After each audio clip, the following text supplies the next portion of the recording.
नमस्कार मित्रांनो,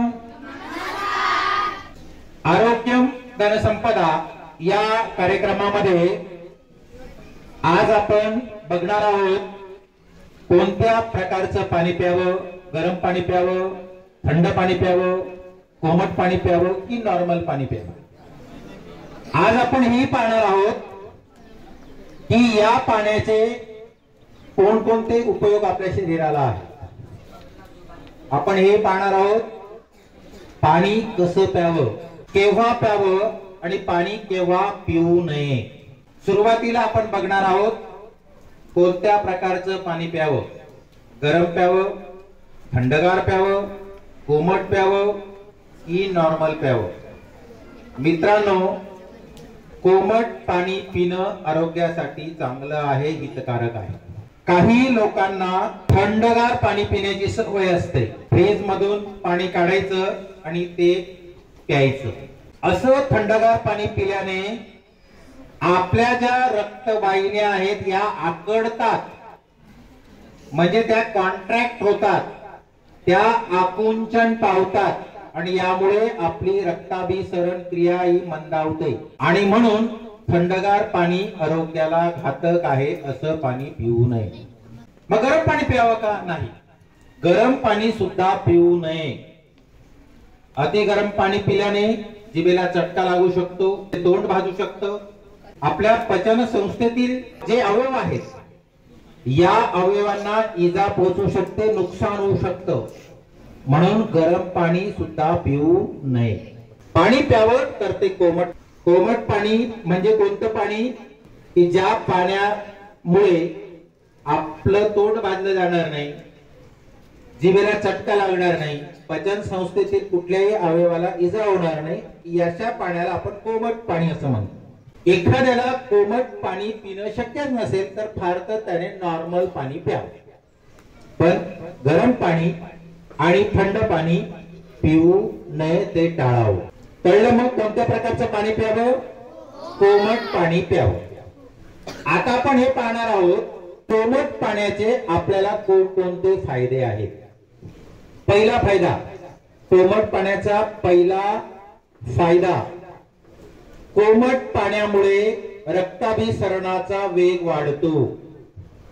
आपण जेव्हा कोमट पाणी पितो त्यावेळेला आपल्या ज्या रक्तवाहिन्या आहेत ह्या सैल होतात, म्हणजे त्या प्रसरण पावतात आणि आपल्या शरीरात चालणारी जी रक्ताभिसरण क्रिया आहे ती वेगवान होते। कोमट पाण्याने चयापचय क्रिया सुधारते। आपण जे अन्न खातो त्याच्याने आपल्या शरीरामध्ये कॅलरीज निर्माण होतात आणि ह्या कॅलरीज बर्न होणं खूप गरजेचं आहे, जळणं खूप गरजेचं आहे आणि हे काम कोमट पाणी करते। तुम्हाला माहित असेल, एकाच जागी बसून असणारे शेठजी यांची ढेरी आलेली असते। का बरं? ते खातात पण त्यांच्या ज्या कॅलरीज आहेत, खाण्यामुळे निर्माण होणाऱ्या कॅलरीज आहेत, त्या बर्न होत नाही आणि ह्या कॅलरीज बर्न करण्याचं काम कोण करतो? मग कोमट पाणी। कोमट पाणी आपलं शरीर डिटॉक्स करतं, म्हणजे डिटॉक्सिफिकेशनचं काम कोमट पाणी करतं। तुमच्या मनात प्रश्न असेल, सर हे डिटॉक्स काय असतं, डिटॉक्सिफिकेशन काय असतं? आपल्या शरीरामध्ये जे विषारी पदार्थ आहेत, असे काही घटक आहेत की जे विरघळत नाही, शरीराच्या बाहेर जात नाही, असे पदार्थ बाहेर जाण्यासाठी कोमट पाणी मदत करतं। शरीरातील जे विषारी घटक पदार्थ आहेत ते बाहेर काढून टाकणे, मल बाहेर काढणे, मूत्र बाहेर काढणे, याला शरीर डिटॉक्स करणे असं म्हणतो आणि हे काम कोण करतं? कोमट पाणी। कोमट पाण्याच्या सेवनाने आपलं शरीर छानपैकी डिटॉक्स होतं। कोमट पाण्याने अजून एक फायदा होतो आपल्याला, कोमट पाण्याने डिहायड्रेशन टाळलं जातं।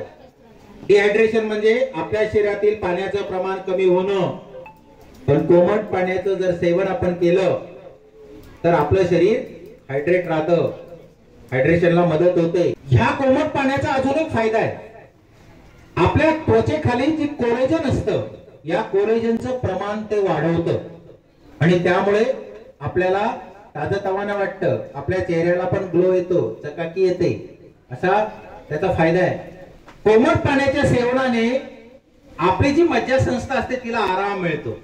जर कोमट पाणी आपण प्यालो तर आपल्या मनावरील ताण कमी होतो, आपल्या मेंदूवरील ताण कमी होतो, आपल्याला छान पैकी झोप लागते. हा फायदा आहे. मज्जासंस्थेला आराम देण्याचं काम, त्याला शांत करण्याचं काम हे कोमट पाणी करत असतं. मग कोमट पाण्याचे असे खूप सारे फायदे आहेत. कोमट पाणी आपण जे अन्न प्राशन केलेलं असतं त्या अन्नाचं विघटन करायला मदत करतं, लवकर पचन होण्यासाठी ते मदत करत असतं. कोमट पाण्यामुळे एन्झाईमला मदत होते, प्रथिनांना मदत होते आणि आपली पचनक्रिया ही सुधारते. अशा प्रकारे कोमट पाणी खूप फायद्याचं आहे. आता आपण हे पाहणार आहोत हे कोमट पाणी कसं प्यावं. मित्रांनो लक्षात ठेवा, हल्लीच्या युगामध्ये सगळं उभं राहून चाललंय. पाणी उभं राहून प्यायचं, जेवण उभं राहून करायचं. बऱ्याचशा कार्यक्रमांमध्ये उभं राहून जेवण करतो आपण. उभं राहून जेवण करू नका, उभं राहून पाणी सुद्धा पिऊ नका. पाणी बसूनच प्यायचं. का? जर आपण उभं राहून पाणी प्यालो तर आपल्याला सांधेदुखीचा त्रास वाढेल. कुठेतरी आयुर्वेदात असं म्हटलंय की जो बसून पाणी पितो त्याला कधीच हृदय विकाराचा झटका येत नाही, हार्ट अटॅक येत नाही. म्हणजे पाणी बसून प्यायचं. आपल्याला घाई इतकी असते की आपण गटागटा पाणी पितो, अक्षरशः त्या भांड्याचा स्पर्श सुद्धा ओठांना होत नाही. असं पाणी कधीच पिऊ नका. आयुर्वेदात असं म्हटलंय पाणी पिऊ नका. असं कसं काय जगायचं? म्हणजे आयुर्वेदात असं म्हटलंय की पाणी पिऊ नका, पाणी खा. जसं आपण जेवण हळूहळू करतो तसं पाणी हळूहळू प्यायचं. ज्या भांड्यात पाणी आहे ते भांड ओठाला लावा आणि हळूहळू, जसं सरबत आपण पितो हळूहळू स्वाद घेत राहतो तसं हळूहळू प्यायचं. काय होईल याच्याने? जितकं हळू आपण पाणी पिऊ तितकं लाळेचं प्रमाण वाढणार आहे त्या पाण्यात. आपल्या तोंडात ज्या लाळ ग्रंथी त्या लाळ स्रवत असतात, त्याच्याने आपलं पचन होतं. त्या पाण्यामध्ये जास्त लाळ मिसळेल, जास्त लाळ मिसळली की आपलं पचन चांगलं होईल. गोष्ट लक्षात आली? हळूहळू पाणी प्यायचं. पाणी का हळूहळू प्यायचं? कारण तोंडातली लाळ त्या पाण्यामध्ये मिसळली गेली पाहिजे. कळलं?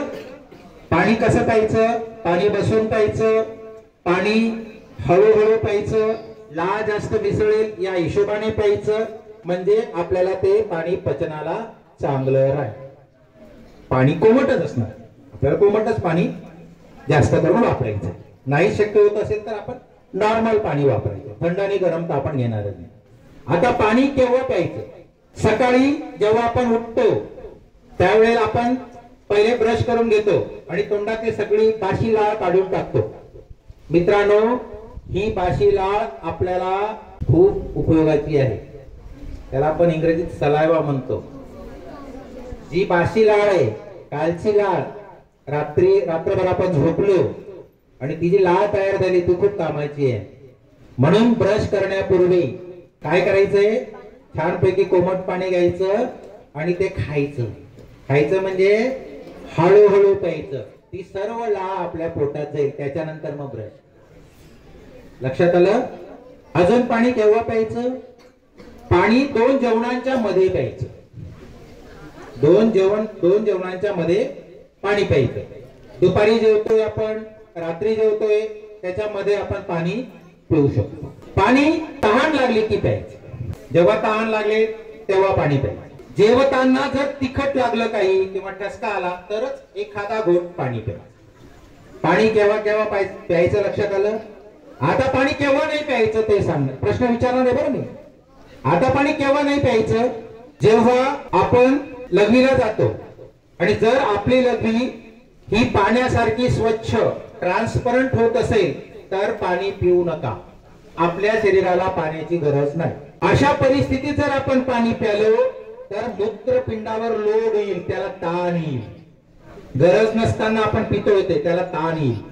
आणि म्हणून ज्या वेळेला आपल्याला असं जाणवतंय लघवीतनं की लघवी ट्रान्सपरंट आहे, स्वच्छ पाण्यासारखी होते, म्हणजे आपल्या शरीराला पाण्याची गरज नाही. लक्षात आलं? अजून पाणी केव्हा नाही प्यायचं? जेवण करत असताना पाणी प्यायचं नाही. काहींना सवय असते, थोडा खाल्ला का गडगड एक ग्लास पाणी पिऊन घेते, आणखी थोडा खाल्ला का गडगड पाणी पिऊन घेते, म्हणजे जेवणामध्ये ते 2-3 ग्लास पाणी पितात. असं करू नका. जेवताना पाणी प्यायचं नाहीये. फार झालं ठसका लागला आपल्याला किंवा तिखट लागलं, तोंड जळलं आपलं, तर एखादा घोट प्यायला हरकत नाही. जेवणाच्या आधी पाणी पिऊ नका.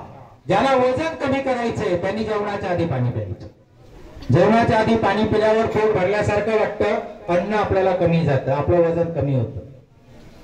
म्हणून जेवणाआधी पाणी प्यायचं नाही. जेवण झाल्यावर सुद्धा लगेच पाणी प्यायचं नाही. साधारण एक 40 मिनिटांच्या नंतर पाणी प्यायचं. सर का बरं असं? जर आपण जेवण करत असताना पाणी प्यायलं काय होईल बघा. आपण जेव्हा जेवण करतो तेव्हा आपण तो जो घास असतो तो चावत असतो. असं म्हटलं जातं 32 वेळा चावावं. का बरं चावावं? 32 वेळा चावणं म्हणजे तेवढा जास्त वेळ ते अन्न त्या तोंडात राहतं, म्हणजे जास्त प्रमाणात त्याच्यामध्ये काय मिसळते? लाळ मिसळते. लाळ मिसळली की अन्नाचं पचन चांगलं होतं. असा कार्यक्रम आपला केलेला असतो. आणि आपण जेवणानंतर पाणी पितो. जेवणानंतर पाणी पिल्याने काय होतं? जे एन्झाइम्स आपल्याला मदत करतात, प्रथिन आपल्या अन्नाच्या पचनाला मदत करतात, ते सैल होतात, म्हणजे त्यांचं कॉन्सन्ट्रेशन कमी होतं. ते सहमत असतात, त्यांचं कॉन्सन्ट्रेशन जास्त असतं, ते पचन क्रियेला पात्र असतात, मदत करत असतात. आणि तुम्ही तेवढं पाणी पिऊन घेतात, त्यांचं कॉन्सन्ट्रेशन कमी होऊन जातं, त्यांची सहमती कमी होते आणि त्यामुळे आपलं पचन क्रिया बिघडते. आपण खाल्लेलं अन्न लवकर पचत नाही. म्हणून जेवण झाल्यानंतर लागलीच पाणी प्यायचं नाही. जेवताना तर अजिबात प्यायचं नाही. केव्हा पाणी प्यायचं नाही लक्षात आलं? रात्री झोपण्यापूर्वी शक्यतो पाणी पिऊ नका. त्याचं कारण आहे, पाणी पिलं जसं येतं तसं जातं बी ना, जसं येतं तसं जातं पण ना. मग तुम्ही पाणी प्यालात तर तुम्हाला रात्री अपरात्री केव्हा तरी लघवीला चहा घेईल, लघवी लागेल ना मग, आणि मग आपण लघवीला जाऊ. लघवी करून आल्यानंतर लगेच झोप लागेल का आपल्याला? नाही. म्हणून रात्री झोपण्यापूर्वी शक्यतो पाणी पिण्याचं हे टाळायचं. सर्वांना लक्षात येत आहे? हा, तर अशा प्रकारे आज आपण काय शिकलो? कोणत्या प्रकारचं पाणी प्यावं, पाणी पिल्याने कोणत्या कोणत्या प्रकारचे फायदे आहेत, पाणी कसं प्यावं, पाणी केव्हा प्यावं, पाणी केव्हा पिऊ नये. सर्वांनी छानसं सर्व काही ऐकून घेतलं त्याबद्दल धन्यवाद.